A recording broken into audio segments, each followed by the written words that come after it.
ఓం నమ శివాయ. 5 అక్షరాల వెనుక శివుని రూపాలు మీకు తెలుసా? అయితే ఇప్పుడు తెలుసుకుందాం. ఈ 5 అక్షరాలే శివ పంచాక్షరి స్తోత్రం. మన ముందు వీడియోలో పంచభూత లింగాల గురించి విశ్లేషించుకున్నాం కదా.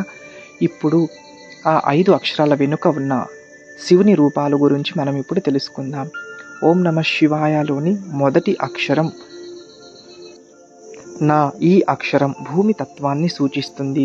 దీనికి సంబంధించిన శ్లోకం: నాగేంద్రహారాయ త్రిలోచనాయ భస్మాంగరాగాయ మహేశ్వరాయ నిత్యాయ శుద్ధాయ దిగంబరాయ తస్మై నకారాయ నమః శివాయ. ఈ శ్లోకంలో శివుని మొదటి రూపాన్ని వర్ణించారు. ఈ నా అక్షరానికి ఒక పవిత్రమైన కథ ఉంది. ఒకసారి సృష్టి అంతమైపోయినప్పుడు ప్రపంచంలోని అన్ని జీవులు, చెట్లు, పర్వతాలు, సముద్రాలు అన్నీ భస్మమైపోతాయి. ఆ సమయంలో శివుడు ఆ భస్మాన్ని తీసుకుని తన శరీరంపై రుద్దుకున్నాడు.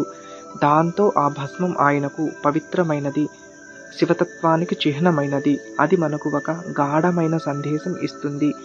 ఎంత పెద్దవాళ్ళైనా సరే, ఎంత ధనవంతులైనా సరే, ఎన్ని సంపదలు ఉన్నా చివరికి మనమందరం భూమిలో కలిసిపోతాం. భూమిలాగే వినమ్రంగా, స్థిరంగా ఉండాలని శివుడు భస్మధారణ చేసి మనకు నేర్పాడు. జీవితం తాత్కాలికం, కానీ మన ఆత్మ శాశ్వతం.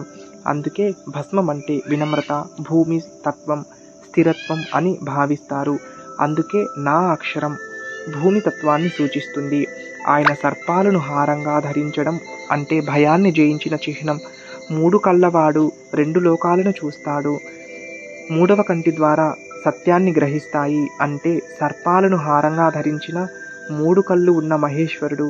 ఈ రూపం మనకు భూమిలా నిలకడగా ఉండటం, అహంకారాన్ని వదలటం, సత్యాన్ని తెలుసుకోవడం నేర్పుతుంది.